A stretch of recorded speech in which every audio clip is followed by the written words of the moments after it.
টমি কোথায় ছিলে? তোর তো অনেক খিদা পেটে।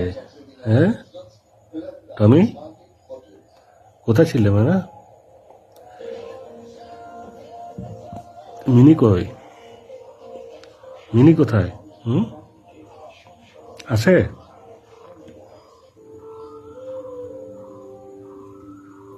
খাও, খাওয়ার খুব একটা ভালো হবে না। খিদে আছে তো এই জন্য খাচ্ছ, তাই না টমি? খাবার ভালো লাগছে টমি?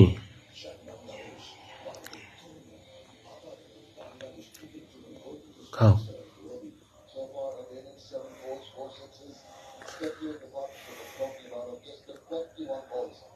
আমার তো চলে যাওয়া লাগবে, তোমরা ভালোভাবে থাকো, আল্লাহ তোমাদের হেফাজত করবেন ইনশাল্লাহ। হ্যাঁ, আমি এসে দেখে যাবো মাঝে মধ্যে। আল্লাহ হাফেজ।